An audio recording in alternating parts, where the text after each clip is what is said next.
Hello, everyone, and welcome back to the Surviving UX podcast. I'm Meg Kramer. My co host, as always, is Jessamine Edwards. And again, we're here with the question of what is objective reality back to the quantum world, which may or may not be a thing that an actual participant in one of my interviews said back to me. Oh boy. Yeah. Wow. Isn't that hilarious? If I asked, an open-ended question about, their experience and just doing the normal type Yeah. of thing that you do in UX design, UX Just a research. lot of listening. And back to me, he's like, what is reality, Whoa. actually? I think you might have been high. I did also did a user study like last week and one participant talked and talked and I thought I'm going to stop just trying to understand what this person's saying. I'm just going to let them talk and I'm going to listen because I truly had no idea what they were Hmm. talking about and it went on and on and on. I was taking notes. I'm a crazy note taker. Yeah. And I was like, I'm going to stop taking notes because I was like at my third page or something of notes. Do Just you fun. record? Do you get to record? I do, but I rarely go back and listen. I try to get the Oh, gist and then move on because I oh, thought I don't have eight yeah. hours to go back and listen to all these. And I don't use the technique that you use of doing the I'm 2x. Yeah. Yeah, I'm the complete opposite. Because like I was noticing as I was listening back to these interviews, which were close to 80 minutes, Oh which was boy, just too long, that too like at long. about 50, yeah, at about 55 minutes, like I just kind of stopped. My like Cut brain it. just kind of like stopped. And so I was listening to the recordings being like, oh, there's all this new stuff after about Oh 55 minutes boy. because yeah, I stopped taking notes and my brain just kind of like was like, well, you've listened really hard for 55 minutes. You should just take a break. I don't know how people do back-to-back interviews. My limit is one or No. two a day, and that's all I can do. Yeah, I agree with you on that. And these were so long because we had multiple people there, and so we didn't want to do like a short amount of time and not let everyone talk. It Hmm. was an interesting setup. Wow. Not necessarily something I would hope to Yeah. do again if I had the choice. Hmm. Mm. Oof. I honestly used a new online tool and Mm-hmm. for the first time and I kept telling myself just use the tool, shut up, stop whining, Yeah. stop being a baby, use the tool, use the tool. And I was like, I hate this. I just want to go back to my old method of listening and writing notes in a notebook or typing them I out and then I'm done. I don't have to process anything or read yeah. 10,000 words or look I at don't know if you want highlights. to name the tool, but I was thinking about this as well, maybe potentially mentioning this because I also was introduced to a new tool that I was forced to use, and I feel similarly. Ugh, too So much. maybe it's a learning curve, maybe it's something, I but don't yeah, know. I I think feel it's the supposed to same. make you feel like you're doing quantitative research when really you're doing qualitative research. Mm, And I'm like, I don't really need like word counts or like, I don't need hmm. themes. I don't need this Hmm. stuff. Did, Fair did it enough. work or not?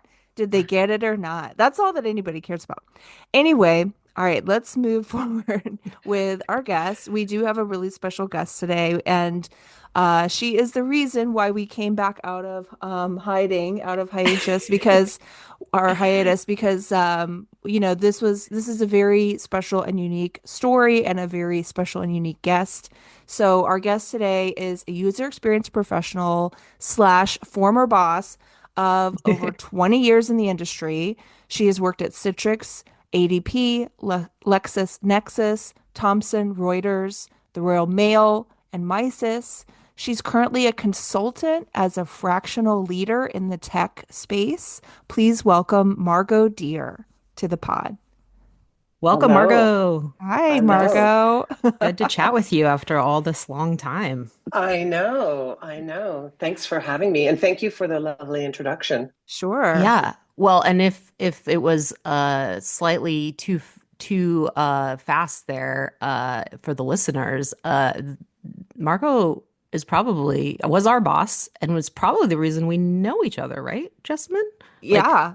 I we mean, were we yeah. worked together at Citrix Logmein for at least 2 or 3 years together. So, Hmm. Hmm. yeah, huge influence. And I hadn't worked anywhere that had design leadership, really. Mm. You know what I Mm. mean? I think this was the first role I came into where there wasn't just a bunch of designers and then no boss. You know what I mean?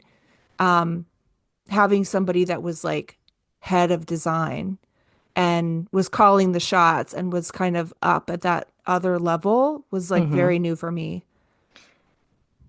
Hmm. Hmm. And like advocating and defending, Yeah, the right. designers that were working underneath. Right, right. We weren't just there to bow down and worship to the engineers. So Margot, I first of all, I'm so excited to be talking to you. It has been how many years? We were thinking about 5 years or more that we've talked last. No, I feel like it's 10. Yeah, I yeah, think it's longer. yeah. Yeah, because I think I left Citrix in 2015. So Okay. that Oh was my 10 years gosh. ago. Yeah. Yes. But Yeah. so you've gone through career-wise like a huge change, and then on top of that, you've lived through the Pasadena fires recently. So Hmm. I want to kind of first hear about your transition out of kind of the corporate, 9 to 5 and into consulting and things like that. And then I want to also get into kind of how your life has been turned upside down with dealing with these fires. It seems like it's just been total life transformation for you the past few years. Yes. Yeah. What do they say? Like, what are the major stresses in Mm, anybody's life? yeah. A house move and a job move and a relationship or something like that. So I think Hmm. I'm ticking quite a few Mm. of those boxes. Yeah. So was Um, ADP your last like full-time role and then you moved to consulting after that? Yeah. So I actually worked at ADP for almost 10 years. So I left Santa Barbara and I left Citrix and I moved over to Pasadena because ADP was sort of following this trend of opening up new sort of innovation labs, as they were calling them, Mm-hmm. in cities around the United States so they could start attracting more talent to come work. And then, part of the strategy was being close to the user so that, that they could do some rapid, product validation. And their first office that they opened up was in New York City because they've been typically in Mm. these remote locations. Mm-hmm. And when they opened up Pasadena, I got the job offer, and my husband and I moved from Santa Barbara, and we stumbled upon this very adorable 1950s 800 square foot mid-century house in Altadena in the foothills of the Wow. mountains. So Yeah. we bought it, and it kind of suited our style because we've been, I don't know, living and working in the UK, and before that we were in Canada. And Mm-hmm. so we'd been collecting all these things over the years, and it just sort of fits. So we just moved there, Mm-hmm. and I was commuting into the office, Yeah. which was 3 miles away. Wow. And in I don't know, I would think it must have been around the pandemic sometime. Um, my mother died, and I started probably questioning what did I want to do? What was my next step? Mm. Yeah. And I think the obvious thing that happens maybe to most people in their careers is, well, I should move up to that next rung of the ladder. Mm. That Yeah. became a bit of a focus for me. It's like, okay, I've been, flirting in this title of senior director for a long time. Now I need to move. I need to be a VP, and it became a bit of an obsession with me. Mm. And right around that time, a good friend of mine was training to be an executive coach. Mm-hmm. And in order for him to get certified, he had to do certain hours um, to get qualified. Hmm. So I I did some coaching with him Yeah. to sort of help me figure out what is it that I wanted to do. And I mean, I was teasing him. I said, executive coaching is like It's like therapy, except you don't have to Yeah. talk about your family. You're just talking about work. Yeah, and it's not covered by Yeah. insurance. Uh, Yeah, exactly. Yeah. well, I feel like And coaching is huge now. Like it's it's kind of come so out of nowhere. huge. It's really huge. Maybe because it is like therapy and you don't have to talk about your family. It becomes a bit of a safe zone. Hmm. But during that conversation, we were tossing around things, like moving to my next role, and then we Hmm. also started talking about consulting. And I've known Ian. This is my friend. I met him when I was working in England, and so we've known each other for 20 years. And Mm. around that time, he came over to visit, and he was visiting me, and he was on a sabbatical. And I hadn't seen him in a couple of years, and I was like, "You look so relaxed, and you look so healthy." And he's like, Mm. "I quit my high stress job, and the sabbatical has been the best Mm. thing for me." And I Oh Hmm. think my maybe somewhere gosh. that stuck into my brain. Yeah. So maybe a year Had or you ever two done anything pass. like that before? Take a Never, I mean, break? how did he make it never. work is my question. Like, unless you've got a huge savings or some kind of trust or something going on, I mean, life in California is not cheap or wherever, Well, you know. yeah. I mean, but I just think, well, he probably made it work because he had been saving for that. And Yeah. I think when he left his company, he probably negotiated a bit of a severance package as well to kind of help soften the blow. But Meg, you're right. Like when I took the job at Citrix, I remember moving from London on a Friday and starting my job on Monday at Mm. Citrix. And then I Hmm. remember when I left Citrix, I left on a Friday and started my job at ADP on Monday. Like that's kind of how Oh. it's been. And so things were getting less satisfying for me at ADP.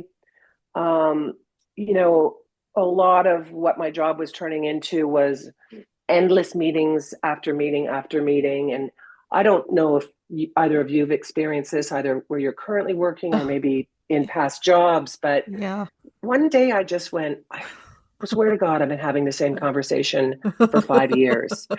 and and we are so far removed from actually making anything and Mm. putting anything into the hand of the user. We're just talking about it. Everything is Mm. theoretical. Yeah. And I started to think, oh my God, like I got into this industry because I wanted to be doing something creative, not Hmm. talking about it. Yeah. Mm. So it just kind of hit me like that. And I had an opportunity to have a mutual, I guess, agreed separation from ADP, which I thought I've got to do this. Hmm. This is something that I have to do, and I followed, this path of taking a sabbatical. I Hmm. promised myself I would take the whole year off. So my last day Wow.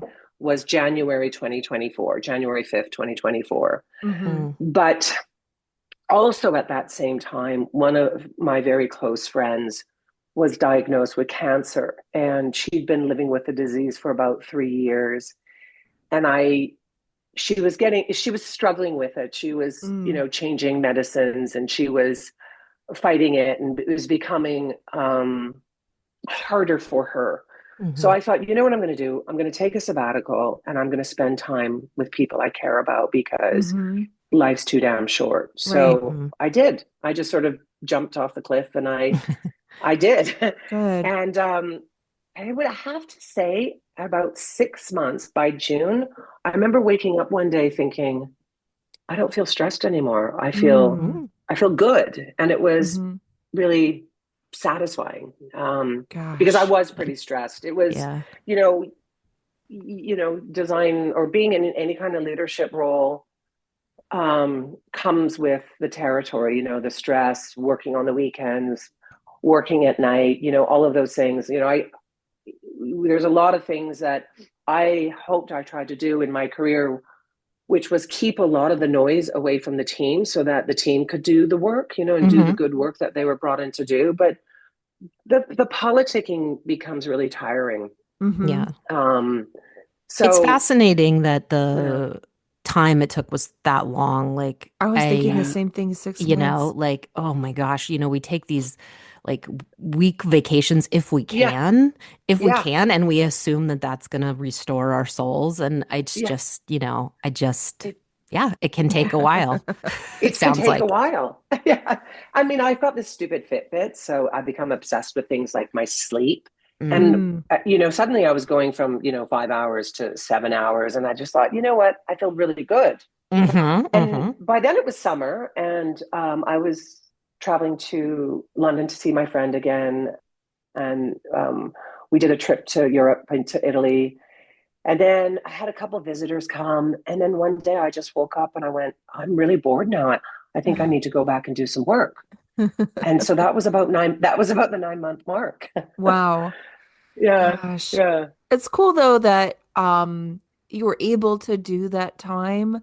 I mean, Mm, in my career, the only time I've gotten off is for maternity leaves. And so I feel like I've just been working since I was, 18 basically. yeah. Um Yeah. I I it's hard to imagine. And I look at my parents who are retired and I just think I can't wait. I can't wait to have that time. But I also know that I probably would need something going on too to kind of get me up in Hmm. the Yeah. morning and get me going. It's easy to Yeah. fantasize about having nothing going on, but I don't think it's practical either. It's like, animals, they See, say you got to keep them busy and they can't just sit around. It's the same with us. yeah. Yeah. Well, I mean, I like the nothing. And then one day it was, oh no, I can't do this. This is not, I'm not ready for retirement. Yeah. So But what did you Yeah. change? What did you think about when you were bored, which Yeah. totally I'm glad to hear that because I do feel like sometimes we are like, I'm so burnt out. Maybe I just Hmm. can't do this anymore. But it sounds Yeah. like after the time it came back, like the drive, like not the drive, but the passion, the excitement Yeah. for the work came back. And so then what did Yeah. you decide to do? And was it different than, how you were approaching things before? Absolutely. So, also sort of around the same time,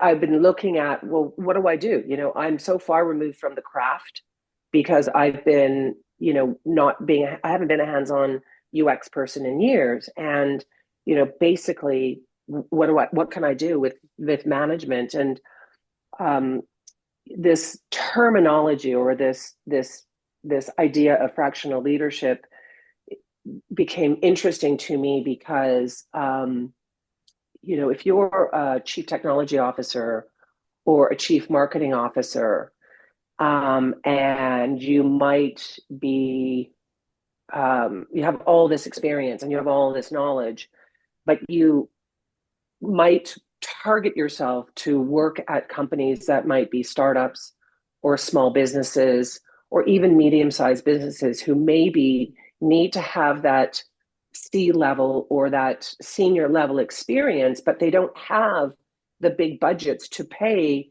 hmm C-level salaries and bonuses and stock and all of that. Ooh, yeah. So a lot of sort of these small companies are bringing in these people with all this experience, and maybe you do 8 hours a week for them. And Ah. so it's this idea that you come in as a fractional leader.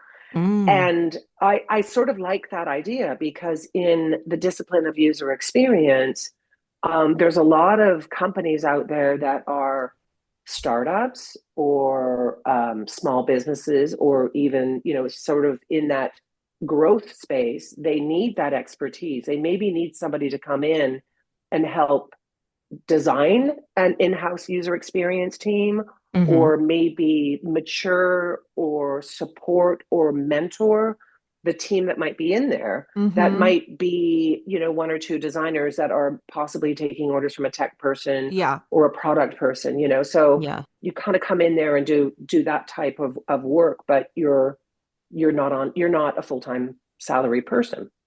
That's How, so interesting because it goes back to what Mm-hmm. you were saying, Jessamine, earlier that working for Margot was one of the first times that you had a leader like that. right. And obviously at that time you were like a full-time uh director Mm-hmm. at the company. And we, worked under the managers that were under you.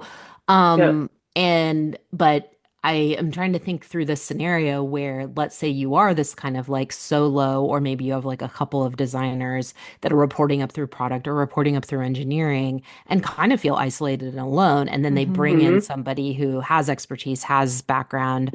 Um, One of the things that when you were introducing this topic that I was thinking about was, have you have you had any situations yet where you've kind of like left and departed? And, what, how do the, how does the team feel, after that person who's come in and helped out or supported or advocated? Does the company like change their minds and like want to hire somebody full time? Does the team feel like, oh, we got what we needed? Like what happens or what's supposed to happen when, when the term is over? Well, one of the first sort of, I guess, roles I've had in this fractional leadership space was a guy that I'd worked with at LexisNexis back in the UK. He called me because he was working for this, I don't know, maybe small to medium sized company, and they did they did software. It was a sort of a software company in the compliance space. Um, but well, actually, maybe they were maturing as a software company. Let's just say that. And he had a designer that was just one guy. And he contacted me and he said, "Can you come in and do some coaching? Can you come in Mm, and, help him, with the design system and kind of executing on the deliverables that we were launching a new product?" So we had these regular sessions where it was me and the designer, and then I would go back and report to Terry, who was sort of overseeing design and product Mm-hmm. and marketing and growth and sales. So he had this multiple hat role, and I was working there probably over the course of 6 months, I'd say, mm, and the designer decided to leave the company. And mm, so when I got on the phone mm. with, Terry, I said, well, he said, actually, Margot, this is the result that I wanted, because he Oh. wasn't really happy with him as an Oh. employee. Uh-huh. And then, then we talked about how we wanted to sort of kind of redesign the UX team after that. But it was, I see. which was kind of an interesting thing, because I would have thought at the get-go that I would have been given this information. It would have been Mm. helpful maybe if he'd come in and said, I want you to help him find the door. Maybe ironically I did. But that's just how it works. But I I mean that's one thing, Marco, that I have found. I have not done a lot of management, but sometimes the little bit that I have done is that it can be really hard for people to learn from a senior. And a lot of mm, times I feel like those relationships fall apart for one reason or another, or people get frustrated when there's like yeah, a junior and a senior, or a mid and a principal or something. And yeah. I see it now. I know people now who are going through that, and it can be really hard to do like knowledge transfer and to mentor somebody like effectively. What's the Yeah. secret to, coming in as someone with lots of experience, lots of expertise, and trying to help people who maybe don't realize that they even need help? Uh, I think you all it's sort of using similar techniques in a way as researchers Mm-hmm. or coaching, because it all really is stemming from cognitive behavior, isn't it? Mm-hmm. Psychology. It's sort of asking, what is the person, what are the goals, what are the things that they want to do? Because I've always felt that when I've been managing the creatives, that in order for them to output really good work, they needed to be on projects or assignments that they loved. Because if Mm-hmm. they were doing something that wasn't very satisfying, their Mm-hmm. work would reflect that. It wasn't necessarily a reflection on them as a talent or a designer or a researcher. Mm-hmm. They were just not motivated. Yeah. And I think, and that's in a way, that's what happened to me towards the end of Mm-hmm. my in-house corporate career. Like I remember being at this meeting and the product manager came in and said, "Oh, we're kicking off this new project and it's called blah blah blah modernization." And I sat there and I thought, God, this sounds vaguely familiar to me. Why does this sound familiar to me?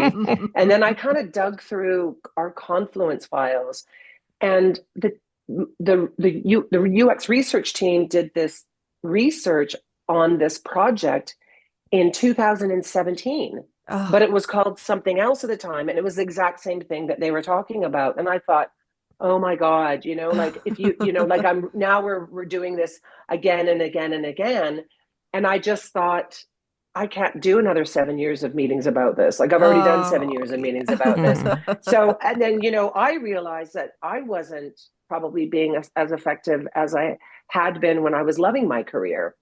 So I think there probably is sort of this pivotal moment that happens to yeah. everybody, and maybe sometimes people maybe move to a different team because they can work on a different portfolio, which gives them another resurgence of creativity, Mhm. or they maybe move to another company and they work on another product altogether, which gives them another boost of creativity. But Mm-hmm. I mean, I think designers need that. Yeah. Yeah. Yeah. It's part of our DNA. I mean that I totally get because I feel that way. I love change and I do like to move projects and move teams and I don't like being Mm, stuck on the same thing for quarter after quarter. But I think yeah. one of the things that I realize is not my strength, and I also think that others suffer from this sometimes is like teamwork in terms of designers together. And I'm so used to being like the sole designer on a team, Mm, and that when I mm, have been paired or I've been part of a group, it can actually take a lot of work for me to kind of find my footing and to mm, not err on the side of being too nice and giving away all the good projects and then being stuck with the junk, or like not like working with people who are newer and who mm, are still learning and not piss them off by trying to, guide them a certain way or tell them, boss them around too much or whatever. And I feel mm. like I've floundered a little bit doing it, and I know I'm not the only one because I talk to people who are also, dealing with kind of those level Yeah. struggles. I mean, would you have any advice for people who are struggling to like work together in terms of like the levels where you maybe have somebody who's more senior, more experienced, maybe harder to work with? Are you talking about Yeah. yourself, Jessamine? No. Or it's that thing, when you're at school or university or whatever, and you've got these group assignments. It's Oh like God. there's always the person that shows up with the excuses, right? It's the same thing at work. Mm-hmm. It happens. Yeah. And this has happened in my experience. And as somebody who is trying to build teams that are compatible to work on projects, um, you think you're doing the right thing by um, mixing, say, maybe a researcher and a designer, or a principal level designer and a junior designer, to kind of get this collaboration going. But if it's not working out, you don't know because Mm-hmm. um, you don't know. But it's helpful for you to raise this up to your manager, Mm-hmm. and also just thinking out loud.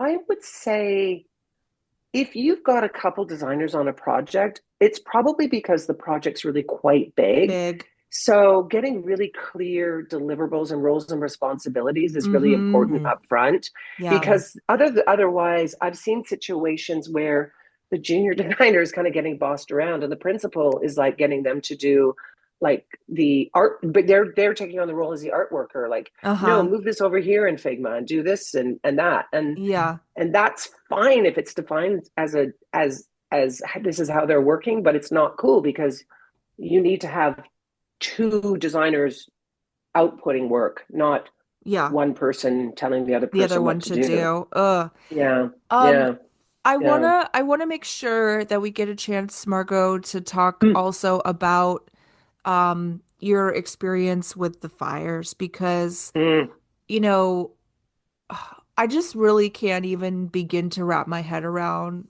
losing my home and mm. going through kind of stuff you've gone through. So, for our listeners, will you please kind of describe what happened for you and your home? And, it's been what, a couple Sure. months now?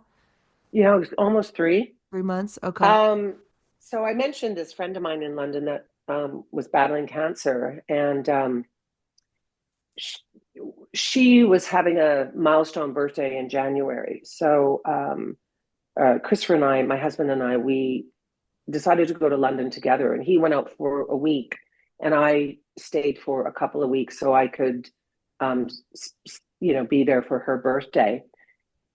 So we flew out on New Year's Eve, or we got there for New Year's. And when we arrived in London, Susan was in the hospital and she was declining.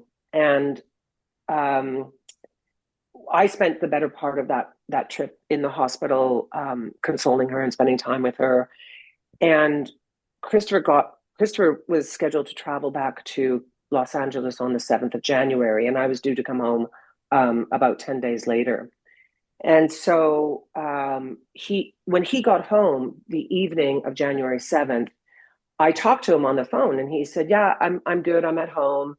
I'm with the cat. But I saw the Palisades fire from the airplane when we were landing at LAX, and Oh it's my really windy." God.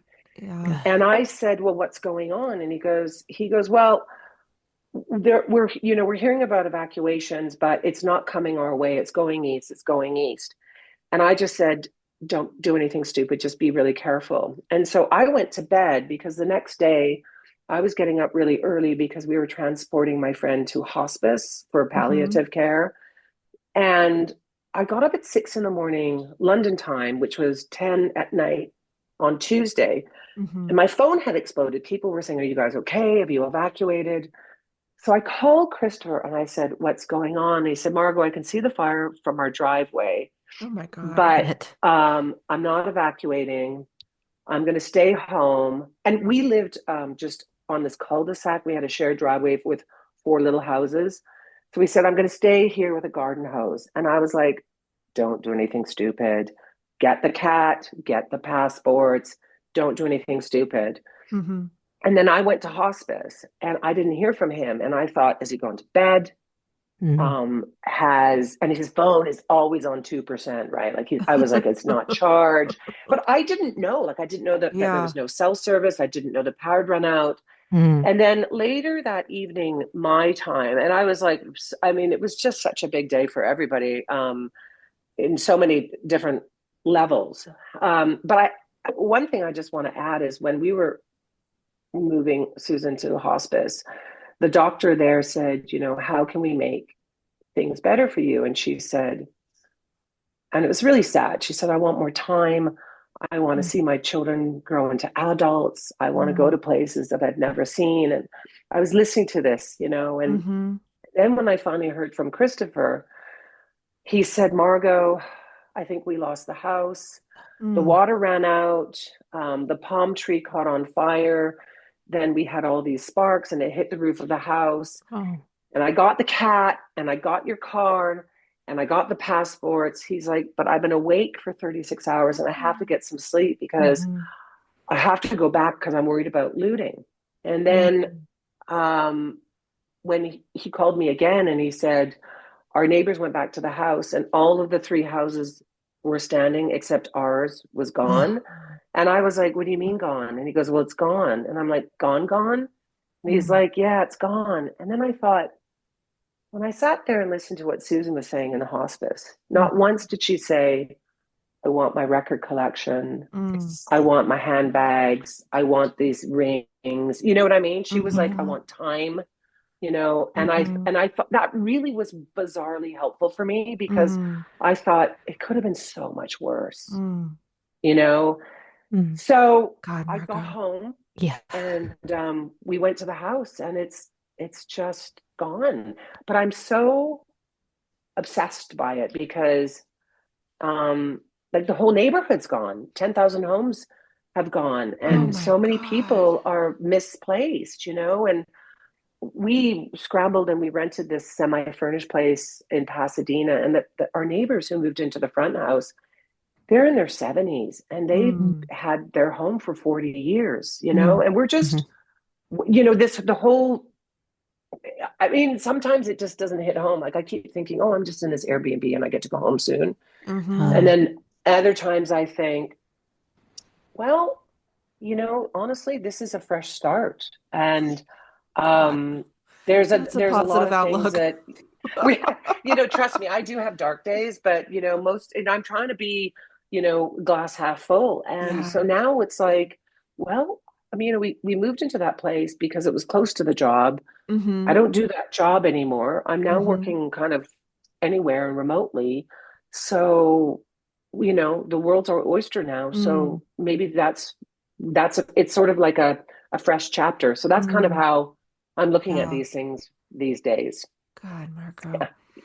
Um, Mm, I mean, thank you for sharing all that with us. I know it's probably not easy to retell that story every mm, time. mm. Um, I I just want to say I'm sorry that happened and that you guys had to go through that. And Mm. it just, even though it's a fresh start, it wasn't your choice. And No, I mean, no.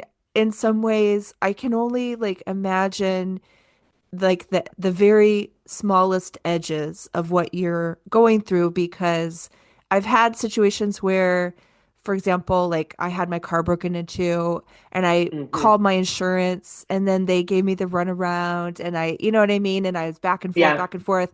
And I yeah, thought, I feel so betrayed. I've been paying into this insurance I've had for 10 years. I pay for the roadside assistance, all that.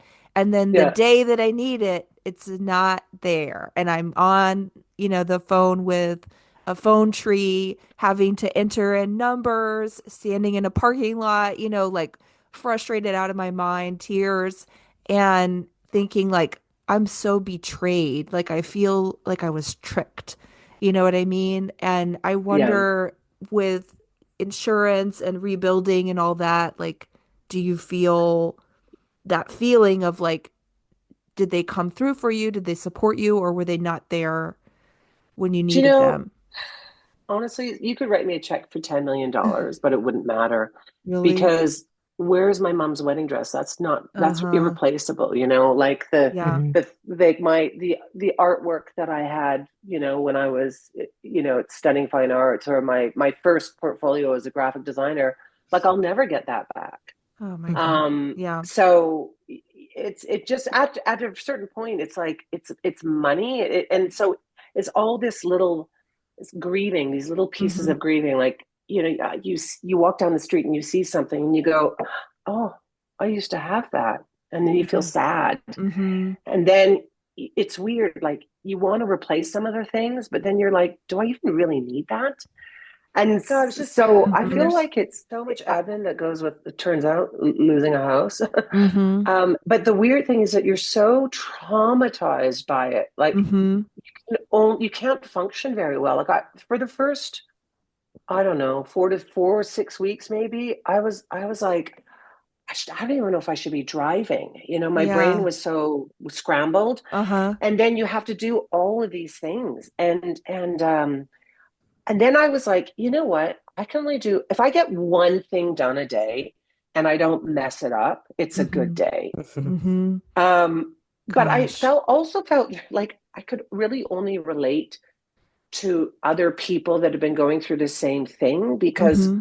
all I wanted to do was talk about it with people that were experiencing the same thing. I don't know if Hmm. that's weird or whatever, but there was a whole group of us that just kind of gravitated towards each other just to, I don't To know, process. just, yeah, yeah. I mean, and I know I'm still processing it. Hmm. I'm functioning better now. I do drive up to Altadena, and I spend a lot of time driving around the neighborhood because Hmm.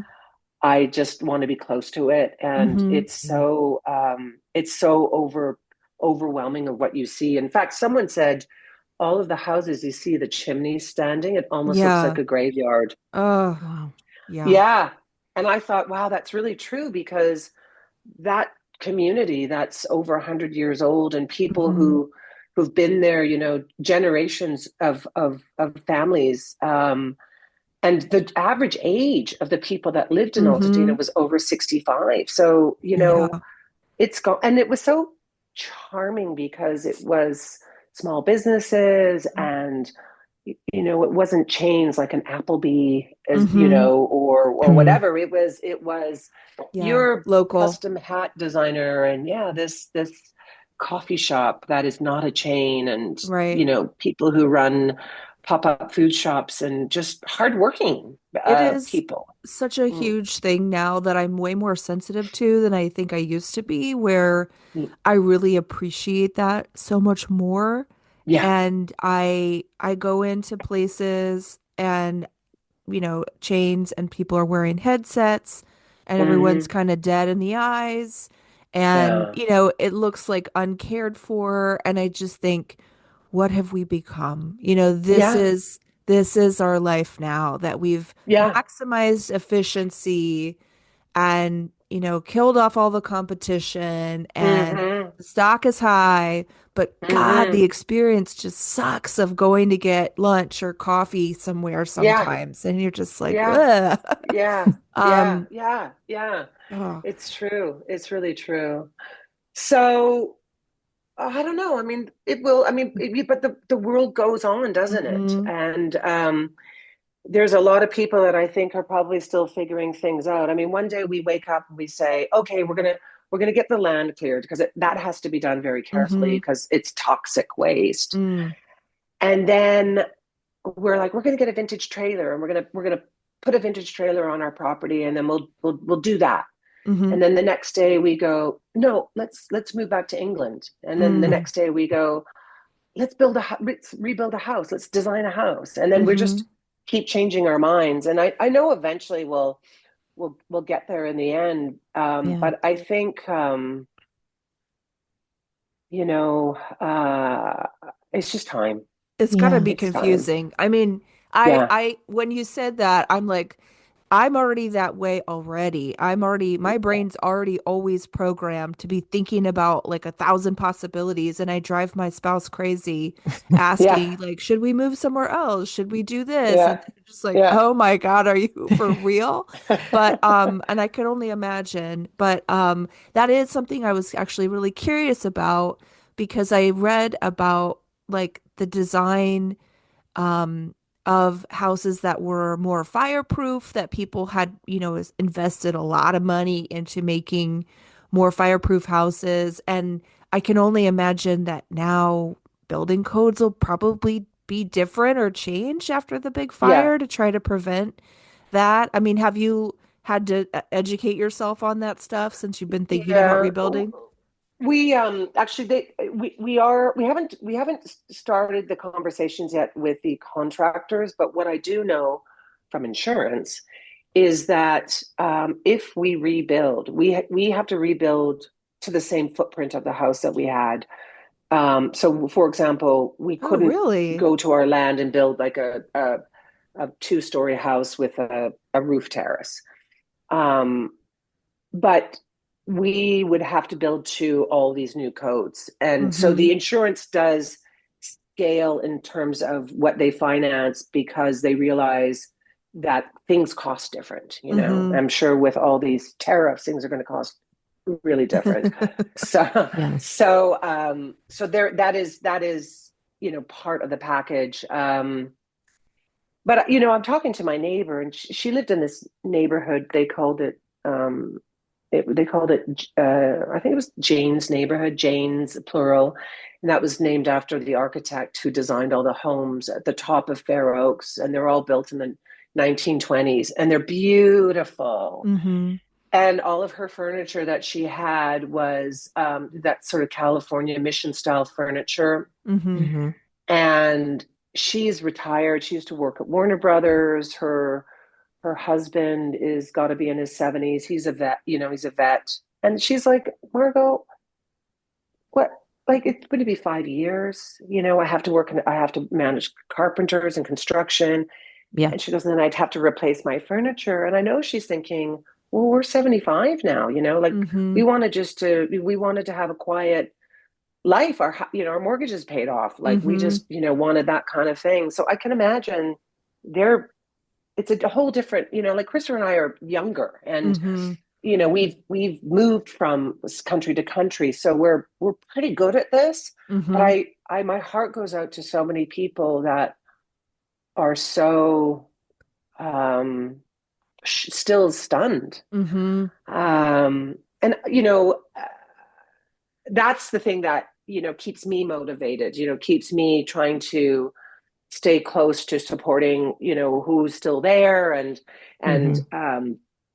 Yeah. and do I want to turn my back on that? I Mm-hmm. don't know, but I think we also have to think about what's the right next move for us. Mm-hmm. But renting a small one bedroom is is a bit of a shock after Mm-hmm. you know being Yeah. mortgage free. Yes. I I want to thank you as well, Margot, for sharing this because it's definitely very tragic, very hard to Mm, go through, and like we we're pretty sometimes glib about this podcast and mm, what we're our jobs and our careers and what we're yeah, surviving there.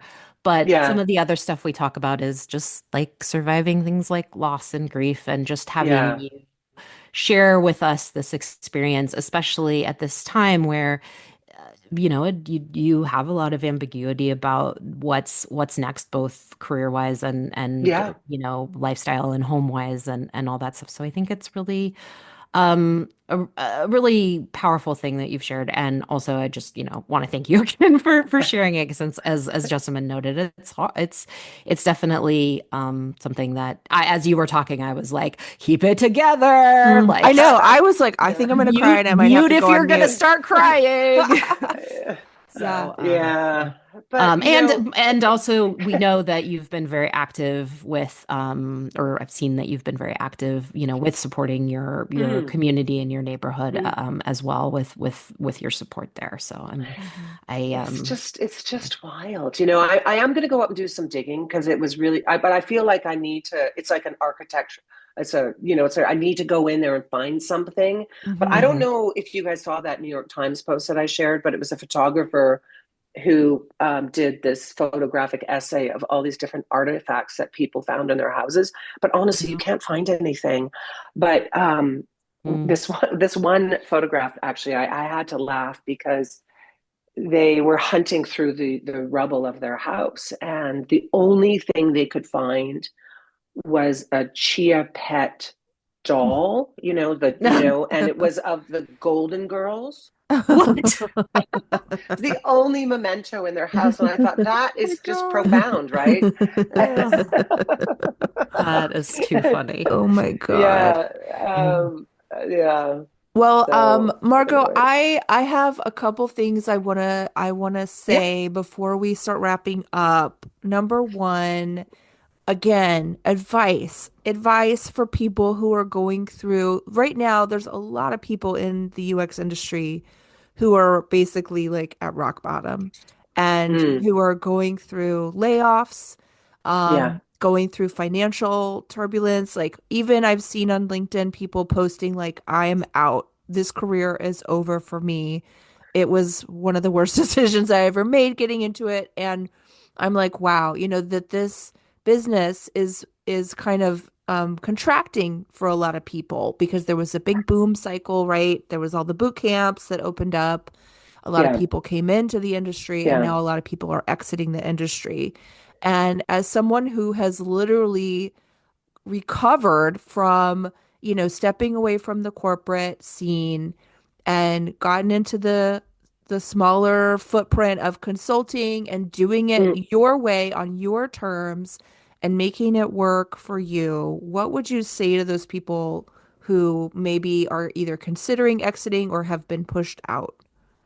I think I so like I've got two regular kind of consultancy gigs right now, fractional, but one is doing sort of more operational work, Mm-hmm. And the other one is doing more, I don't know, business growth. And Mm-hmm. so those were things that I would have never described in my resume as a Mm-hmm. UX designer. Mm-hmm. And so, but then you think about it, if you think about all of the things that you have uh, seen and worked on and worked next to in your career, there's a lot of skills that you probably don't realize that you have Mm-hmm. that wasn't really necessarily part of the UX program. And Mm. I honestly think that designers um, probably are, very close to that product management role Mm-hmm. and also project or program management, because a lot of Mm-hmm. what we do falls into those types of Yeah. deliverables. Mm-hmm. And, maybe you can't necessarily find that specific job that might be classified as user experience designer or user experience researcher. But if you start looking at maybe smaller companies or mid-sized companies where Mm-hmm. they're looking for people that have that skill set that maybe you don't realize now that you have, where they need somebody who can do product strategy and can do research and can do all of those things that might be a blend of a couple different Mm-hmm. disciplines, because it's so clearly marked in large companies. Like, it's okay, go, like, don't rule out considering Mm-hmm. product management with and sell yourself as somebody that can do both, because Mm-hmm. it's good value for someone. Yeah, that's for sure. So I think that we're maybe UX even got too smug. Mm-hmm. Because Mm. I remember hiring people during the pandemic thinking, you're asking for that kind of salary and you've Mm, got no real experience. But we were Mm-hmm. we were we were we were doing it because you Mm-hmm. couldn't find anybody. But almost now it's the opposite, which is Mm-hmm. you've got all of those skills as a product manager. You've got all of those skills as somebody that does operations Mm-hmm. or program management. Apply them, broaden your scope of what you're looking for, and Mm-hmm. network. Mm-hmm. So, but Yeah. it is tough. Like, there's a lot of people that I know that I've seen on LinkedIn that are talking about things. They're scared, and Mm-hmm. I mean, I'm always available to talk to somebody for 30 minutes or do some sort of mentoring or look at a resume, and there's a lot of resources out there. I think Mm-hmm. even if there's a mentoring program, I think it's even, is it ADP that does UX mentoring? So there's a lot of resources, Mm-hmm. but also there are opportunities for things still to be remote, Mm-hmm. you know Yeah. so but Yeah. that was, that's something that is it struck me, is I would have never have maybe looked for some of the work that I'm doing now, but my list of things that I want to do is very, very short. Mm-hmm. My list of things that I never want to do again is terribly long. I was gonna ask the question, like, will you ever go back to Well, that corporate foot well, it place? depends. Like, here's my list of things. My list. It has to be creative. Hmm. Mm-hmm. It has to be with people I respect, and it has to be fun. Mm-hmm. Yeah. So, and like, I've just picked up this. It's a I guess it's a consultancy position, but it's with this startup, and they're it's a cycling company. Like, Mm. I'm that is so far removed from my world, but it's a physical product. I know enough about managing different streams of work and getting people to deliver things and dependencies, and working towards the common goal, supporting one of the founders in helping him articulate a deck for investors. Like, these are all skills that I've learned along the way. Mm. So now it's just, I guess, applying them in a different um, Domain. defined job. Mm-hmm. Yeah. Yeah. So, Helpful. yeah. Very Mm, helpful. mm. Meg, what is your favorite memory of working with Margot? Um, hmm. Well, I remember a non-work activity where it was a team, let's call it team building in quotes. And we had like a dinner, and then there was something else after the dinner, and maybe even something else after that. And like I remember, even for the part that I stayed for, coming into the work the next day and just being like, whoa, that was a lot of like not partying. I don't know what if I want to say that, but that was just Bonding. it was bonding. Thank you. Thank you. The Bonding. right. Yes. I Yes. was like, I am so tired. And I know people stayed like for hours after me. So that was I probably think. the best day, was showing up that next morning and just kind of like being all in the same boat. And yeah, I mean, I Hmm. guess it was like the outcome was the bond, right? You Hmm. Yeah. know? So Yeah. yeah. And like you said, Margot, like I like that you've narrowed it down to the things that you want to do. And I do Mm. think that fun is something that can be very missing Yeah. and has a lot of impact. So, how about you, Yeah. Jessamine? What's your Huge. favorite memory of Margot? So first of all, Margot, you totally spoiled me rotten because there hasn't been a manager really that has wined and dined me like you did. I feel like going out to dinner in Santa Barbara as a team and having all those beautiful meals together and all those beautiful places, I Mm, I treasure those memories. I mean, I still remember the places that we went. And I feel like after I left and went to, through the pandemic and everything mm, and all that stuff, all that culture, that team mm, culture sort of just dried up and blew away.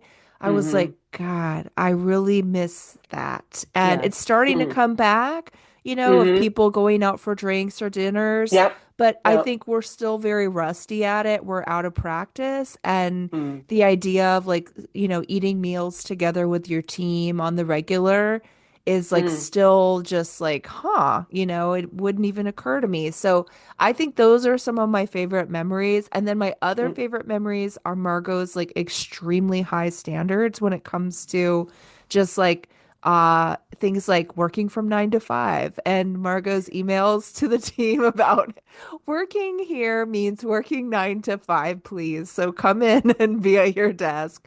And then clothing, like like if somebody wore a stupid t-shirt into the office, or one time I think I was on a video call with you, Margot, and you're like, "Are you wearing a bathrobe?" And I was like, "I am wearing a bathrobe." I was hoping nobody would notice, but I think I did not get away with that. So yeah, high standards. Again, I think it's something we've lost and we're kind of working our way back to. We're all in this like hyper casual mode all the time, but yeah, Well, I yeah. have to say though, since my wardrobe has completely disappeared, I am wearing a lot of denim. It's casual But Friday every day. yeah, exactly. Oh, well, Margot, God. thank you so much for joining us on Surviving Yes. UX. I am truly Thank in you. awe of everything you've gone through and all of the wisdom that you've had to share with us. Thank you. Well, thanks for reaching out, both of you. And I have to say, one of the most uh, one of the great things that has come out of this tragedy of the Eaton Canyon fire is that I've been hearing from so many people that I haven't heard from in so long, and it's been wonderful. So thank you Yeah. both for contacting me, and the pleasure's been all mine. Yeah.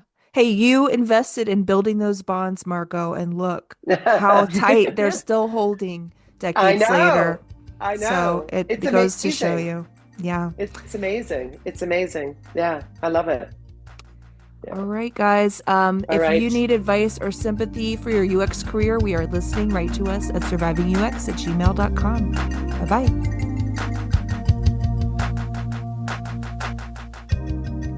Surviving UX is hosted and edited by Jessamine Edwards and Meg Kramer.